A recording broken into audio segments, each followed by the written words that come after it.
QI, Q, pas QI, oui. Oui, QI, QE, et en bas QS. Qui se souvient? Qui se souvient de ce qu'on a dit à propos? Attends, on ne met pas encore. Qui se souvient? On a vu ça ce matin. Si vous m'énervez, je vais me lever, je pars. Oui, à la fois. QI, on a dit qu'un nombre fait, donc, ce qu'on appelle un nombre bâti, c'est un nombre qui a 4 types d'intelligence. Donc, on a parlé de l'intelligence. Le QI, c'est l'intelligence. Le QI, c'est l'intelligence mentale. Le QE, c'est l'intelligence émotionnelle. Le QS, c'est l'intelligence spirituelle. Voilà. Également, on parle de l'intelligence physique. Oui, le physique ne compte pas beaucoup ici, là. Hein? C'est pour ça qu'on a oublié exprès le QP. Ça ne compte pas énormément ici pour voir tout ce qu'on va vous expliquer. Et le QF est donc la synthèse, tu peux assurer. Le QF, c'est la synthèse, QF ou bien IF, c'est la synthèse. Mettons QF, pourquoi pas? Non, tu peux mettre une flèche à côté, assure tout. Voilà. Et donc, tu peux mettre un trait, voilà. Voilà. Donc, le QF, c'est un peu la synthèse des 3 formes d'intelligence financière que nous avons vues ce matin. La 4e forme étant commune à tous les êtres humains. Mais tous les êtres humains, c'est là où les différences se font. Les différences se font au niveau de la plus grande différence, au niveau du QI, du QE et du QF. C'est là où tout se joue. Et particulièrement le QE et le QS. C'est ce qu'on a dit ce matin.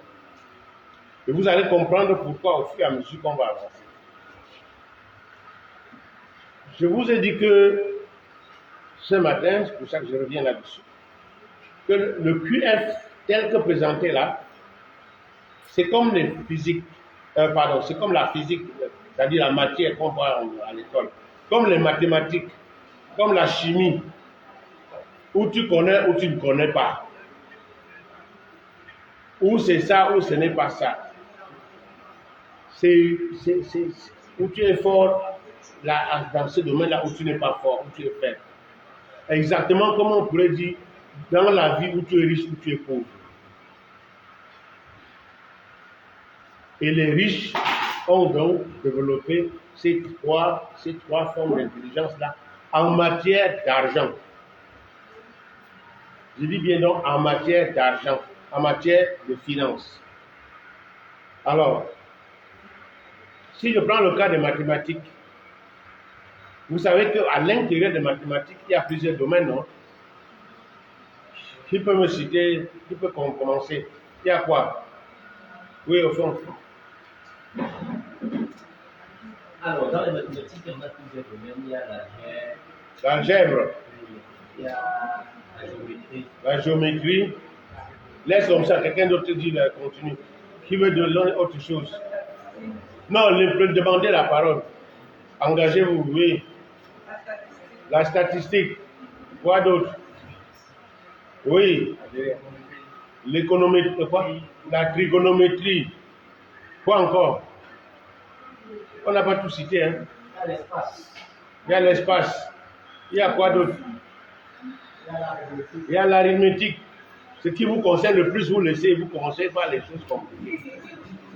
Dans l'arithmétique, là, si tu n'es pas fort là-dedans, tu ne peux pas, tu ne sauras pas coûter l'argent. C'est le plus simple. L'arithmétique, c'est ce qu'il y a de plus simple en mathématiques, mais de ce qui est le plus utile pour vous. Oui. Oui, mais ça, c'est comment dire ça? C'est le résumé, c'est une transition pour passer de. Depuis qu'on dit là, est-ce qu'on a dit la mathématique arithmétique? Non. Hein? On cite les différents grands domaines, et puis quand on dit mathématiques financières, tu utilises l'algèbre, tu utilises l'arithmétique, tu utilises les statistiques, tout ça tu utilises dans les finances. Mais alors, L'intelligence financière elle-même, comme les mathématiques, a plusieurs domaines. Et je vais demander à M. Xavier Boundi, donc, qui est l'un des intervenants, et qui en plus est l'un des ambassadeurs du FACOP. Les trois, elle a fait la formation des ambassadeurs. Elle était là, qui se souvient. Donc il y a 4 ambassadeurs dans la salle. Les 4 qui normalement devraient intervenir sur tel ou tel sujet. Donc je vais lui demander de dire un mot sur les différentes formes d'intelligence financière.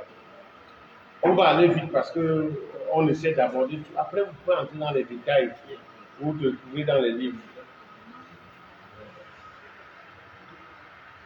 Bon, ça, par contre, si c'est possible, tu as le. On pouvait projeter, non, tu avais ça.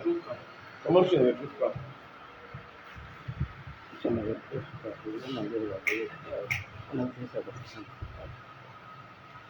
Oui, je crois que tu le trouvais tout.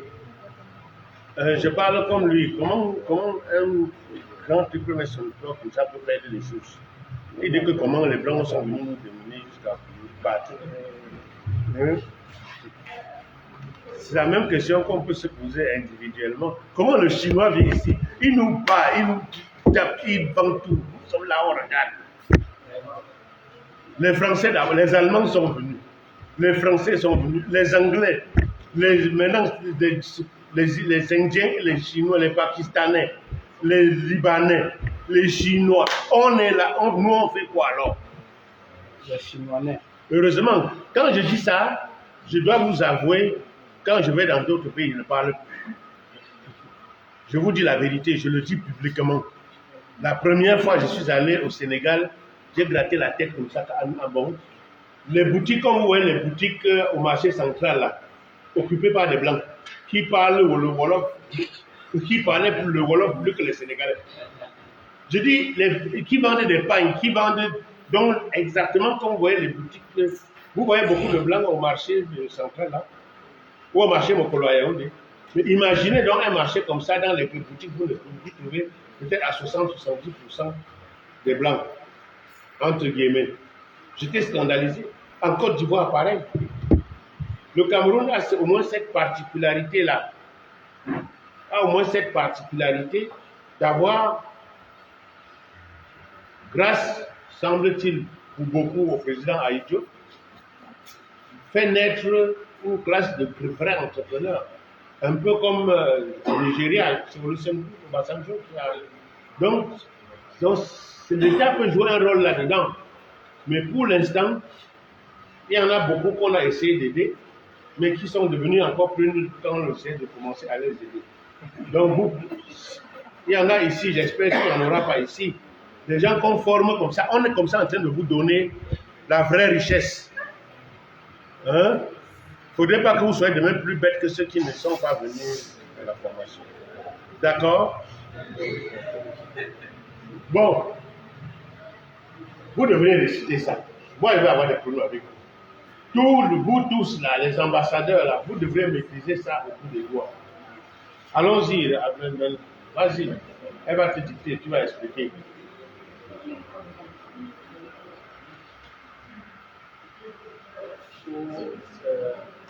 Savoir déjà identifier ces problèmes financiers. Ça veut dire que chacun d'entre vous, lorsque vous avez forcément des besoins, ils sont listés ces besoins. Parle que le dernier de la salle t'écoute. Non seulement que le dernier, ce n'est pas ce qu'il a écrit qu'il est en train de dire. Ce n'est pas ce qu'il a écrit qu'il est en train de dire. Non, il faut qu'on se comprenne. Hein. Je profite de l'occasion pour vous dire, ce que je dis là est extrêmement sérieux. Si vous suivez tout ça juste pour perdre le temps, pour comprendre un peu, c'est pas normal. Vous savez combien normalement je peux facturer 1 heure à qui que ce soit? Je dis 1 heure. Mon heure ne peut pas être à moins de 100, 200 000. Ce n'est pas possible. Je ne sais pas si vous comprenez. Donc quand je prends le temps et je choisis ceux que je crois être les meilleurs, et quand je leur dis d'expliquer aux autres, ils commencent à bégayer, ça me fait mal. Et toi d'abord, là, ça fait au moins 5 fois. Bon, on va expliquer alors. Va le relais. Débattez-vous. Alors, nous allons parler de cette secret de l'intelligence financière. C'est pas le secret, madame. Les formes, merci, les formes de l'intelligence financière. Quand on parle d'être, ou alors quand on parle d'intelligence financière, on parle d'être intelligent financièrement. Voilà là où est situé, ou alors là où sont situées les socles, les bases du vrai entrepreneur. C'est qui un entrepreneur? Un entrepreneur, c'est qui? Je veux la réponse. D'après vous, c'est quoi un entrepreneur? Oui, comment on fait pour créer les richesses? Quelqu'un qui apporte la résolution à un problème. C'est quelqu'un qui apporte la résolution à un problème. Être entrepreneur, c'est pouvoir identifier les différents problèmes afin de pouvoir apporter des solutions. Donc, au Cameroun, la plupart des jeunes entreprennent pour l'imitation. En fait, c'est maintenant le best qui donne l'argent. Donc, on demande à un jeune après la licence que tu veux faire, c'est la moto. C'est vrai, il est peut-être en train de résoudre un problème de transport, mais est-ce que c'est ça l'entrepreneuriat? Est-ce qu'importer de la Chine, c'est le commerce? Mais est-ce que c'est vraiment ça de l'entrepreneuriat? Donc, savoir identifier les problèmes financiers. Quels sont les problèmes que nous avons au pays, autour de vous, dans votre quartier? Quels sont les différents problèmes que vous pouvez détecter afin de pouvoir apporter des solutions? Ça, c'est la première forme d'intelligence financière. Deuxième, choisir une solution financière. Il y a une différence entre les deux.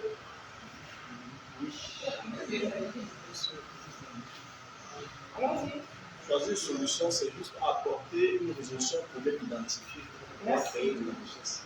C'est mieux de mettre au pluriel. Autant vous avez dit identifier les problèmes, c'est choisir des solutions. Hein? C'est savoir choisir des solutions. Donc, c'est savoir choisir des solutions financières. Autant vous avez justement identifié des problèmes, il faut pouvoir apporter des solutions adaptées à ces différents problèmes. C'est simplement. Troisième forme.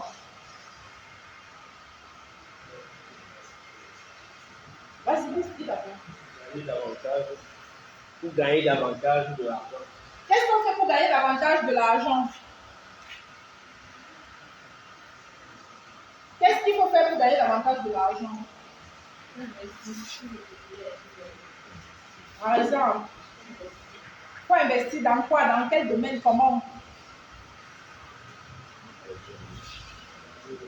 En choisissant des solutions, en détectant des problèmes, on se retrouve en train d'apporter des solutions qui nous amènent à gagner davantage de l'argent. Ça veut dire quoi? Ça veut dire qu'en tant qu'entrepreneur, oui.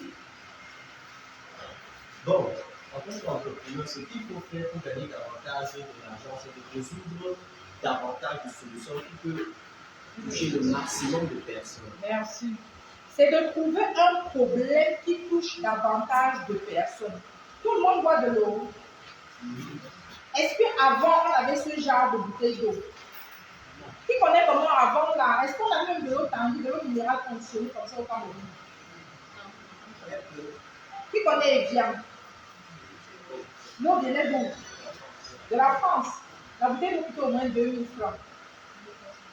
1300, allez, pour 1350. À les épaules. Voilà, il y a les richissements ça. Donc, vous comprenez que est-ce que celui qui a résolu ce problème, ou alors qui a trouvé cette solution, s'est fait riche?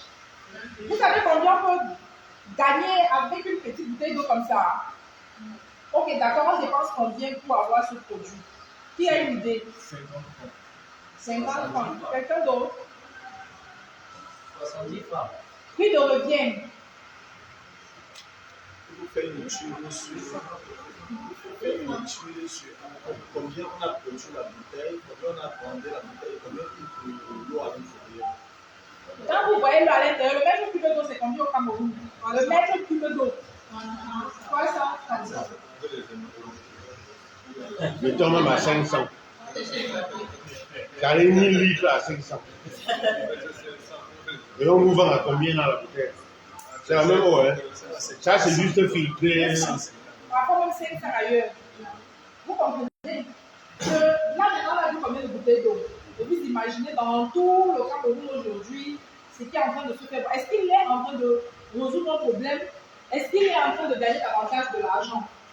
Donc, chers entrepreneurs, nous sommes encore, moi je dis, c'est un privilège de connaître toutes ces vérités étant aussi jeunes. Sachons identifier les problèmes, sachons choisir des solutions, surtout des solutions qui nous permettent de servir la majorité.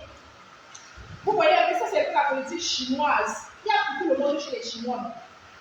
Tu es pauvre, tu trouves ton compte. Tu es riche, tu trouves ton compte à tous les niveaux. Donc, c'est des gens qui ont compris comment ça se passe. Alors, sur ce point-là, je vais quand même vous dire deux choses. La première, quand on dit créer des richesses là, c'est de ça qu'il s'agit. C'est-à-dire que tu prends quelque chose qui était brut, appelons ça comme ça, tu ajoutes de la valeur et tu peux revendre plus cher. La personne qui a pour la première fois imaginé qu'on mette l'eau dans la bouteille et qu'on vende assez pour cadrer encore les choses, a identifié que les gens avaient des problèmes pour se déplacer avec l'eau à boire. Nous, c'était dans les, comment on appelle, les calebasses, ça se casse facilement et tout. Mais même dans les bouteilles, parce que les premières bouteilles de l'eau minérale, c'était pas plastique, hein, c'était des bouteilles cassables. Donc, j'ai vécu dans une famille riche, même très riche, donc je connais de quoi il s'agit. Donc, quand on avait les grands invités, on achetait l'eau, c'était des bouteilles cassables. Alors, la solution a été trouvée. Maintenant, en fait, quand on parle de création de richesse, ça veut dire qu'on a ajouté une valeur. Le simple fait de mettre dans une bouteille, on a ajouté la valeur. Et c'est bien qu'elle ait choisi ce domaine-là, comme l'eau. En fait, ça permet tellement de gagner de l'argent que l'État prend plus de la moitié. Vous savez ça? Ça dit que quand les brasseries ou Taji, comment ça s'appelle encore? C'est la société de brasserie. UCB ou les autres, quand ils vendent l'eau là, l'État a presque la moitié dedans. Mais c'est normal. Est-ce qu'ils vont chercher l'eau sur la Lune? Il y a l'eau partout au Cameroun, partout. Et vous savez que maintenant, n'importe qui peut créer son eau minérale à la maison. Vous savez ça, non? Vous savez que l'eau, vous pouvez créer même l'eau gazeuse à la maison. Les Chinois vous vendent des petites machines de rien du tout. Quand tu veux fabriquer ta part de... Tu peux le faire. Bon, donc, je donne encore une image. La première femme qui a vendu l'air en Chine. Vous savez qu'on vend l'air qu'on respire là? Là, Shanghai était pollué. Puis elle a dit, mais si on vend des masques, les gens mettent, ils respirent l'air pur, ça va faire quoi? Et elle a gagné beaucoup d'argent, elle gagne encore beaucoup d'argent en vendant l'air. C'est toi qui dis que c'est gratuit. Mais elle a trouvé un problème, elle a apporté une solution. C'est ce qu'on est en train de dire. Et elle a créé des richesses, c'est comme ça, créé des richesses. Deuxième chose que je dois ajouter, et ça je le dois à un de mes professeurs, la plupart des professeurs qui m'ont enseigné, moi à Paris, donc un diplôme d'études supérieures spécialisées, c'était des professionnels, donc c'était vraiment des gens qui étaient sur le terrain. Celui qui nous a formés en entrepreneuriat, c'était un ancien grand DG qui s'amusait à venir former les étudiants. Et il nous a dit, il vaut mieux commencer petit. Il faut toujours penser petit au départ. Enfin, penser grand et commencer petit. Parce qu'il vaut mieux commencer dans le garage et finir dans un château que de commencer dans un château et finir dans le caniveau. Vous comprenez ce que ça veut dire? Peut-être beaucoup de gens ici ne vont pas bien comprendre. Les gens qui ont fait la France comme lui comprennent très bien ce que ça veut dire finir dans le caniveau. Tu finis dans le caniveau là-bas parce que tu es SDF, tu n'as pas où dormir, donc tu dors dans le caniveau sous les ponts et tout. Ou tu finis dans le caniveau parce que tu es devenu fou. hein, dont la terre ne tient plus. Heureusement, au moins, là-bas, chez eux, on s'occupe bien des fous, on les ramasse, on les amène dans les asiles. Ici, parfois, on les laisse, ils font ce qu'ils veulent, ils se baladent comme ils veulent. Donc, c'est des choses qu'il faut retenir. Pour savoir gagner davantage de l'argent, il y a deux choses. Formation et expérience. Formation et expérience. Moi, j'ai eu la chance d'avoir un papa qui m'a formé. J'ai aussi eu la chance d'avoir fait l'expérience en me frottant à des gens qui maîtrisaient l'entrepreneuriat. Je peux encore citer aujourd'hui, il y a eu des DG, parmi les DG des sociétés d'État, il y a 2 ou 3 qui m'ont vraiment marqué. Monsieur Linko, qui à un moment donné a eu le droit d'être à la fois DG de la régie Fertam et DG de la Camer.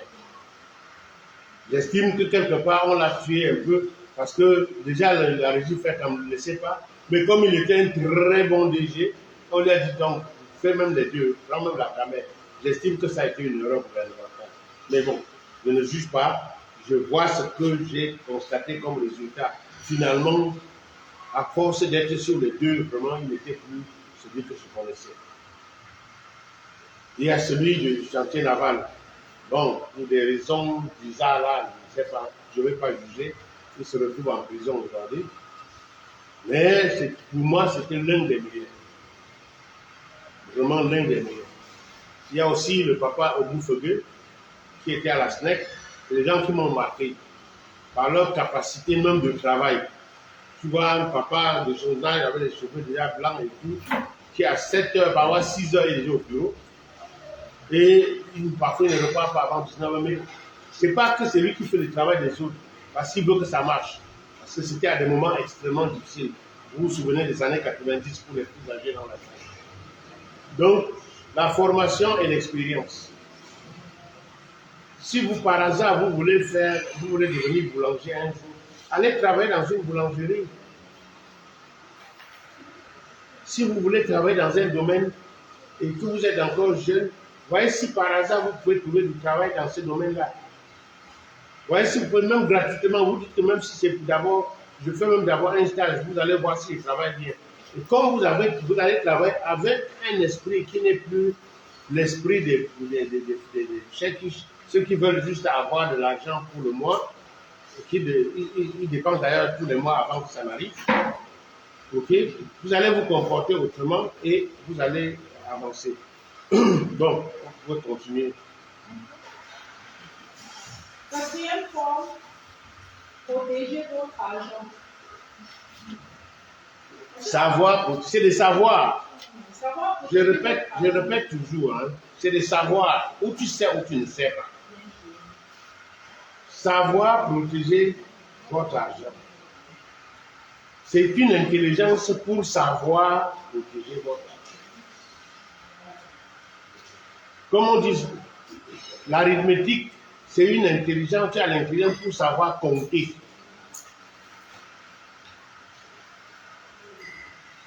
Est-ce que vous se comprenez? L'analyse, comme quelqu'un a dit tout à l'heure, c'est des formes d'intelligence en mathématiques. Oui, continuons. Oui, il faut expliquer. C'est bien ce que je dis. Pour la petite histoire, quand j'étais un peu plus jeune, j'avais remarqué un phénomène dans ma famille. À chaque fois que ma grande soeur devait toucher son salaire, ma mère tombait malade. À chaque fois que ma grande soeur devait toucher, on allait appeler ta mère malade. Alors quand j'ai grandi, maman est arrivée à la maison, je vais commencer par lui dire que la mère, on ne tombe pas malade ici. On ne tombe pas malade ici. C'est une façon de protéger l'argent. Parce que la réalité, ou alors ce qui est un peu, beaucoup de gens ne s'en rendent pas compte, la première protection que nous devons faire envers notre argent, c'est concernant nos familles. Est-ce qu'on se comprend? Quand tu commences à devenir riche, parce que ce n'est que le début, si tu ne comprends pas que tu dois protéger l'argent, tu dois savoir comment protéger ces petites entrées, parce que à chaque argent, ou alors à chaque entrée, à chaque revenu, une affectation particulière. Tu ne dois pas toucher le capital, tu ne dois pas. Ça fait que le petit bénéfice qui est là, il faut savoir protéger tout le monde. En fait, il faut devenir riche avant d'aider les autres. Donc, il faut déjà savoir protéger ton argent contre ta famille, contre l'État. Les impôts. Ça va bien payer les impôts. Comment on va payer les impôts? Il faut payer normalement les impôts et pas plus. Savoir protéger l'argent. On protège encore son argent contre quoi? Contre tout.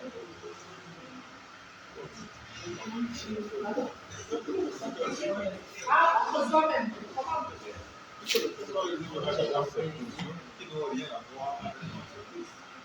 Donc, ça va distinguer son argent et l'argent de l'entreprise.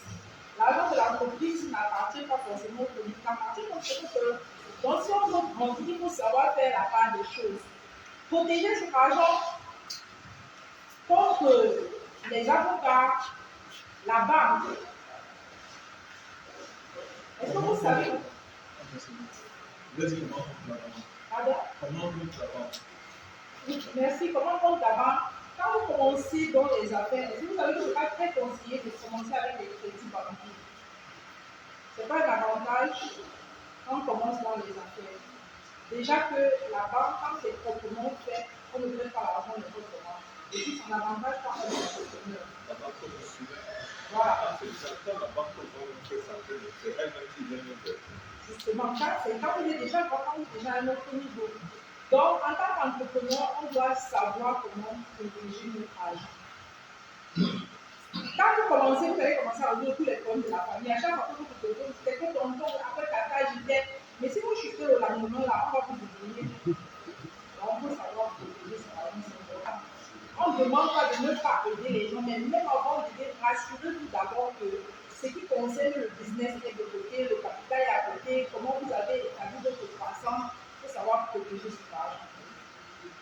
Président, quelque chose à ajouter?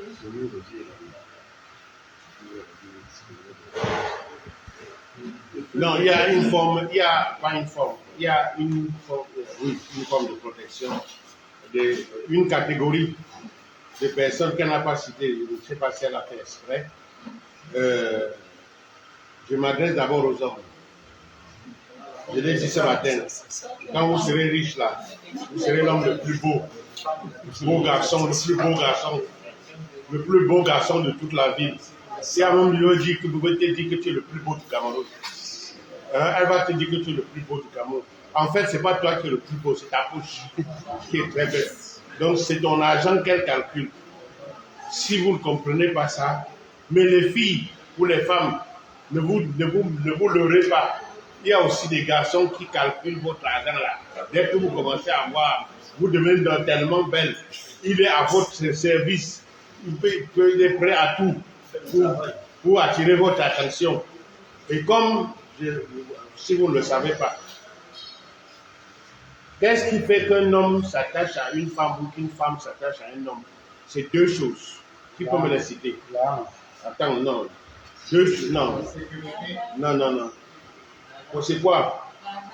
Non, excluez l'argent. C'est quoi? L'affection, ça veut rien dire. C'est deux choses. Personne n'a cité. Qu'est-ce qui peut faire qu'une personne s'attache à une autre? Ce n'est pas. Hein? Lève-toi, parle fort. Oui, non, celle qui a parlé là, c'est une femme qui a parlé. Elle sait de quoi elle parle. L'attention. Deuxième. 0. Deuxième. Les deux vont ensemble, oui. Non. Les sentiments, on a tous les sentiments à la tête. Dès que tu es belle, il y a les sentiments. On en a parlé tout à l'heure. Hein? On en a parlé ce matin. C'est ça qui va me choquer. Et j'ai tellement insisté là-dessus. Non, non.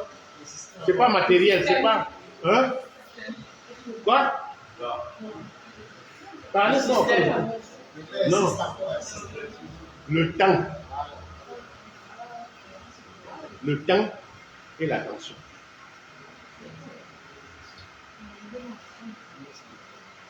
Est-ce que vous comprenez? C'est les deux. C'est ce qu'on parle le plus dans le monde. C'est ce que le client recherche. On va revenir. Tout ça, ça a à voir avec l'intelligence émotionnelle. Je ne l'ai pas dit ce matin, mais quand mon papa avait, je vous ai décrit, quand il a dit que celui-là n'est pas intelligent, et il a dit qu'il ne pense qu'à lui, il ne pense pas aux autres. Je suis pas allé au bout de la démonstration. Et c'est après que je vais apprendre que le gars, il avait une mission en Europe. Ses frères ont tout fait pour qu'on décale dans les funérailles. Il a dit non, qu'il a regardé la météo. En général, cette semaine-là, il ne pleut pas à Baham. Manque de peau pour lui. Cette semaine-là, début novembre, il a plu comme ce n'est pas permis. Hein? Et on n'arrive même pas à accéder au lieu de funérailles. Donc, ça a un trait avec le temps et l'attention. C'est pour ça que quand vous allez, pour ceux qui vont voyager ou qui ont déjà voyagé, dans les pays où il y a la vraie compétition, vous entrez dans un magasin, on vous accorde une attention particulière. La première fois j'ai entendu, je ne connais pas la vie. On m'a dit beaucoup de danke schön. Tu entres dans le magasin, tu achètes au danke schön. Tu n'achètes pas au danke schön. Hein? Donc merci beaucoup. À un moment donné, je demande à ma soeur qui m'a dit, mais je n'achète pas, on dit danke. Elle dit danke schön parce que tu es quand même entré dans sa boutique. Hein? Tu as quand même rendu, tu leur as rendu visite. Peut-être qu'un autre jour, tu viendras et tu vas acheter des choses. Mais les Camerounais connaissent ça. Zéro. Donc ça, c'est important ce que je suis en train de vous dire. Si vous voulez réussir dans quelque chose, il faut y accorder aussi temps et attention. Nous allons revenir sur l'histoire des femmes et des hommes tout à l'heure. Donc, demain. On va revenir là-dessus demain. Mais beaucoup perdent leur vie parce qu'ils ont accordé toute l'attention et tout leur temps pour développer un domaine qui ne leur apporte pas. Enfin, ça apporte toujours quelque chose, mais on verra. Oui, la suite. Cinquième forme d'intelligence financière, savoir bien gérer votre argent. Qu'est-ce que ça signifie? Qu'est-ce que vous entendez par savoir bien gérer votre argent? Savoir les priorités que vous avez quand vous avez l'argent. Quelles sont les dépenses qu'il faut faire? Oui, c'est déjà ça. Mais il y a quelque chose de plus puissant que ça. Savoir bien gérer ton argent. Qu'est-ce qu'il y a de vrai que vous devez tous retenir? La priorité, Non. Comment? la gestion. Oui, mais gestion, ça veut rien dire. C'est quoi gestion à peu près? Il y a ce que je vais appeler dans l'une des vidéos que vous aurez sur la plateforme les bonnes règles de gestion. Est-ce que vous comprenez? Ça, vous devez apprendre. Quelles sont les bonnes règles de gestion? En attendant, demandez à l'institution artificielle c'est quoi les bonnes règles de gestion. Si tu ne maîtrises pas les bonnes règles de gestion, ça ne peut pas marcher. Est-ce que vous comprenez? Par exemple, nous allons revoir ça demain. Pour un entrepreneur, une bonne règle de gestion, parmi les plus importantes, c'est savoir choisir les hommes et les femmes avec qui travailler. Si tu vas choisir seulement tes cousins, tes cousines, tes copains, tes copines, machin, juste parce que vous vous êtes retrouvés, je ne sais pas où, dans quel auberge, je ne sais pas quoi, c'est foutu. Vous êtes mal barré. Si vous prenez quelqu'un juste parce qu'il est votre frère, votre soeur, votre cousin, votre cousine, parce qu'il est le fils de l'ami de... Si c'est juste pour ça, vous êtes foutu. La bonne règle de gestion, c'est de choisir des personnes qui remplissent les conditions que nous allons voir demain. Je vais vous donner les conditions, je ne vous donne pas tout de suite. Il y a des conditions, même pour recruter. Ça s'appelle des bonnes règles de gestion. Ok?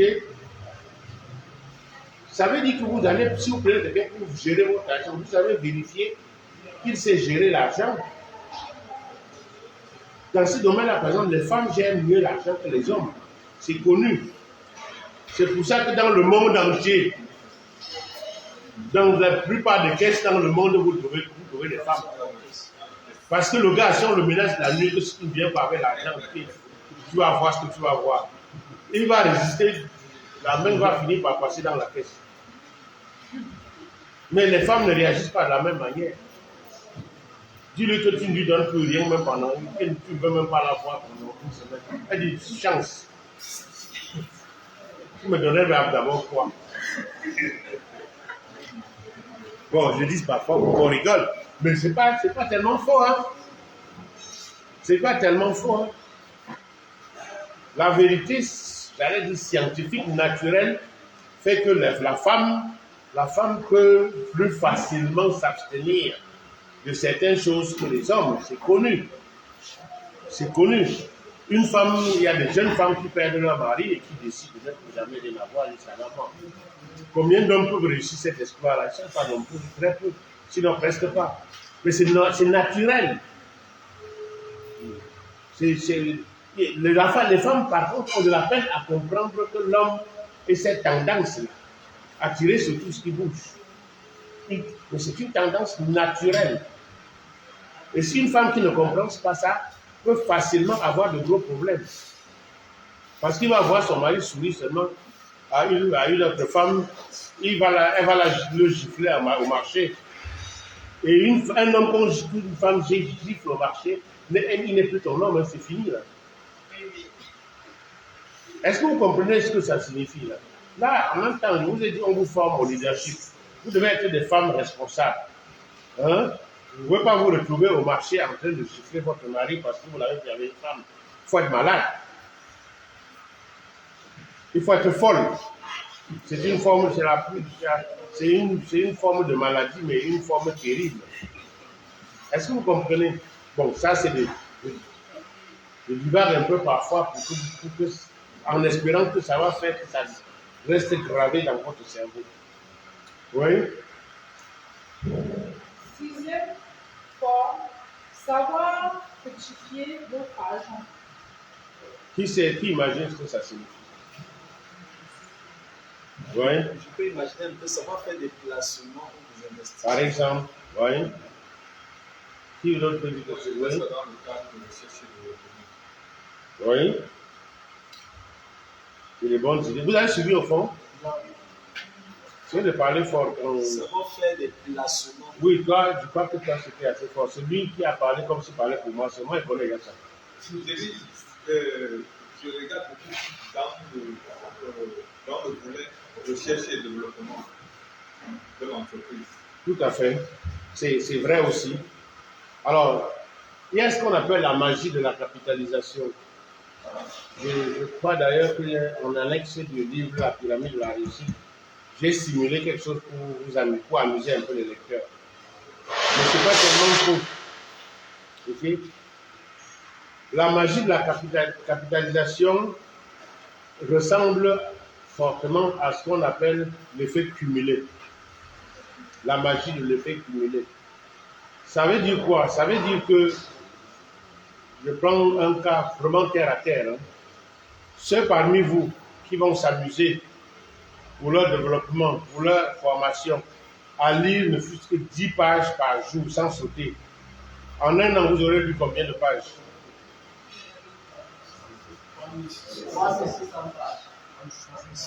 Ça fait à peu près combien de livres? En moyenne. 10 livres. Vous comprenez? Je dis 10 pages seulement. Moi, je lis en moyenne 50 pages par jour, minimum. Il m'arrive de lire un livre en 2 jours. Plus tu lis, plus ton cerveau s'habitue. Quand tu lis un mot, tu sais le mot qui suit. D'accord? Et ça va vite. C'est ça qu'on appelle effet cumulé. Mais bon, on peut présenter autrement si on veut compliquer. Ça veut dire qu'en fait, si tu prends alors en pourcentage de ce qui s'ajoute, ça va très vite et très haut. Ça va très vite et très haut. Mais on n'a pas vraiment beaucoup de temps. On pourra revenir là-dessus si on a un peu de temps. S'amuser à présenter un tableau. Celui qui, par exemple, tous les jours économise, qui commence par économiser 1000 francs, le mois de 2000, ainsi de suite. Et on a comme ça des commerçants, des simples commerçants, qui cotisent dans nos tontines là 2, 3, 4, 5 millions par mois. On se demande, ils ont fait comment? c'est laisser cumuler. Ah, oui. Je voulais ajouter, Oui. raconter une petite histoire. J'ai assisté à plusieurs programmes avec Dor. Quand on écoute Dor aujourd'hui, et quand on nous raconte que Dor va commencer en puissant, la réalité c'est que nous, on a du mal à y croire. Mais ces derniers temps ici à Douala, j'étais à un café quelque part un jour. Et puis on a commencé une discussion comme ça. C'est un jeune homme qui disait que les jeunes filles aujourd'hui sont toujours intéressées, elles sont trop intéressées et tout. Et que pour lui, la femme ne doit même pas travailler. Bref, lui demande que mais d'où tu sors avec ton raisonnement. Et c'est comme ça qu'il commence à me raconter son histoire. Il dit qu'il a quitté l'Ouest, il venait à Yaoundé, à Douala chez un ami. Et il a observé dans le quartier, il a compris qu'il y avait un problème de poubelle. Et à l'époque, il dit que les actes en passé, c'est même pas comme maintenant. Il a commencé, puisqu'il n'avait pas d'emploi, il a commencé, il allait dans les maisons des gens, proposer à ramasser les poubelles, moyennant 2000 à la fin du mois. Il dit qu'il a commencé à faire ses petites économies. Un jour, après ça, il a commencé à louer la bouette. Après la bouette, le pouce. Et puis un jour, il est arrivé chez une maman, elle nettoyait le sol, elle avait le corps. Et ça lui a fait un truc dans le cœur. Il est parti dire à la maman que dorénavant, depuis que tu nettoies le sol, je viendrai chez toi nettoyer le sol même 2 ou 3 fois par semaine et en ramassant la poubelle. Il dit qu'il a fait ça pendant 1 an. Ils ne se sont pas entendus sur un moindre franc. Mais à la fin de l'année, la maman l'a appelé. La maman lui a remis 400 000 francs. Il dit que c'est avec ça, plus ses économies, qu'il est parti acheter son premier tricycle. Et à l'heure où on parlait, il avait 6 tricycles.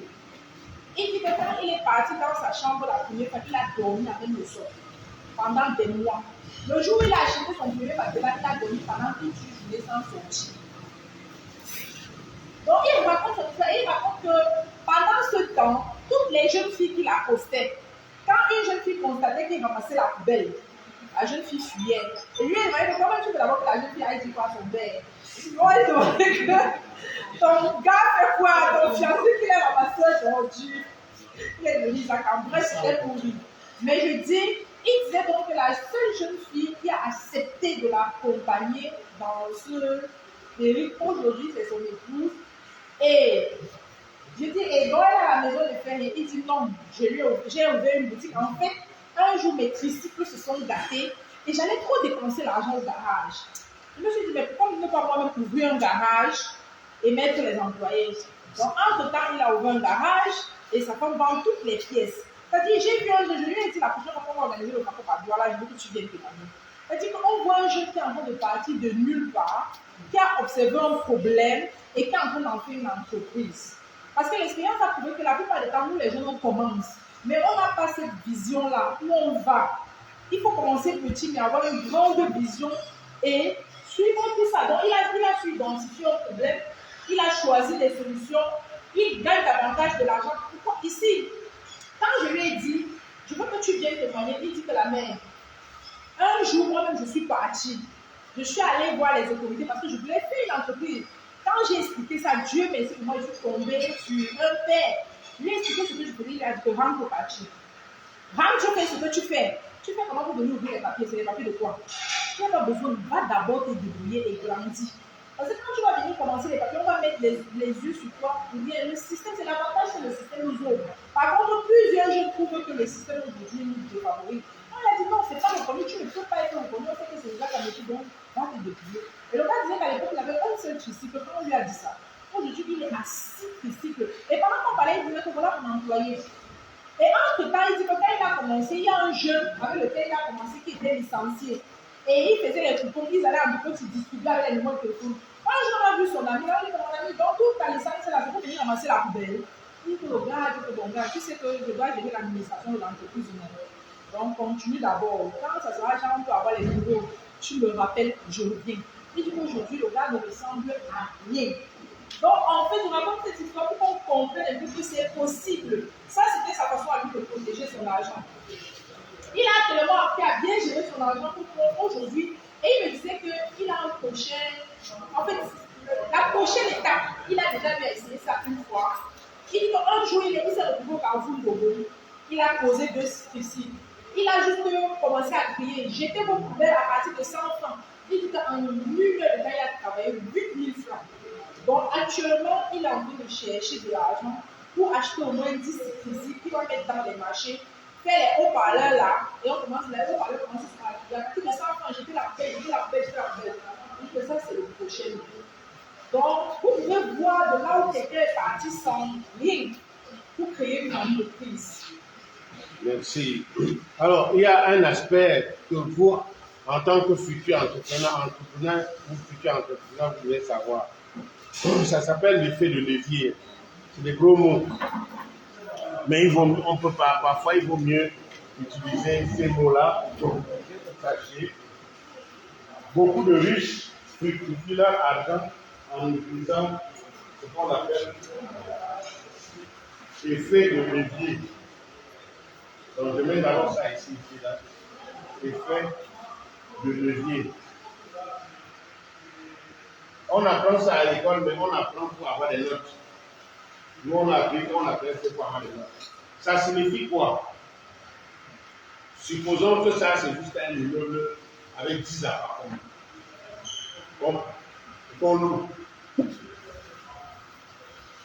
Je dis n'importe quoi.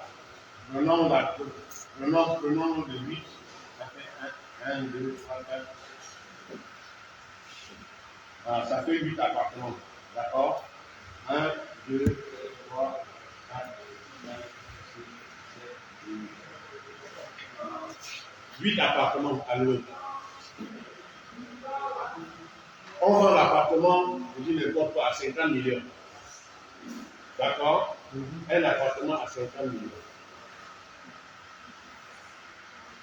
1 égale 50 millions. Un appartement, un AP, égale 50 millions.